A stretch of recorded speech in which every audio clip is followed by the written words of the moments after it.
होइन के गरेको मान्छे यस्तो ढोरान घरमा तैँले लिपेको देख्नु भएन के गरेको होइन ढोरान गरे यस्तो दुःख गरेर राम राम राम राम यत्रो पैसा हालेर बनाएको ढोरान घरमा गोबरले पो लिपेको छ यस्तो अनि लिपेको नि सफा पारेको अलिकति लाज शरम लाग्दैन यस्तो हेरेर यहाँ तँलाई यत्रो यो ढोरान गरेको कति पैसा लाग्यो होला यस्तो महँगो महँगो सिमेन्ट बालु हालेको घरमा लिप्छेस् होइन सुगर सफा यो के अरे बनाएको नि हो कहाँ लिपेको हो त सबै सकिहालेछ नि हेर पातामा गोबर ल्याइले पो गरिदिरहेछ त गोबर यसो लिएर आएको पलाखबाट गोबर लिएर आएर अनि लिपेको नि यहाँ शुद्ध हुन्छ नि त घर अनि कस्तो कुरो हो गोबर हरेक कुरामा गोबर चाहिन्छ थाहा छ नि तपाईँलाई हेर घर पनि सबै दुला अलिअलि परेको थियो ती पनि गोबरले पो टालिदिन्छ गोबरले टालेको के गर्नु त सुग्घर सफा बनाउनु पर्यो पहिले गाउँघरमा गोबरले लोटाउँथे कस्तो कुरो गर्नुहुन्छ हौ तपाईँ गोबर त एकदम राम्रो हो त गाईको गोबर लक्ष्मीको बास हुन्छ कि बा भनेर लिपेको क्या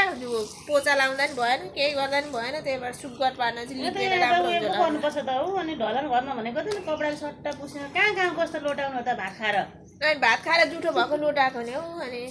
के को पोचा लाउनु पोचा सोचा लगाइँदैन हामी त गाउँघरमा यस्तै लिपेरै हुर्केको म त पोचा भन्ने के थाहै छैन हौ यस्तै यसरी लिपेर सिकाउनु भएको थियो यसरी नि ए आमाले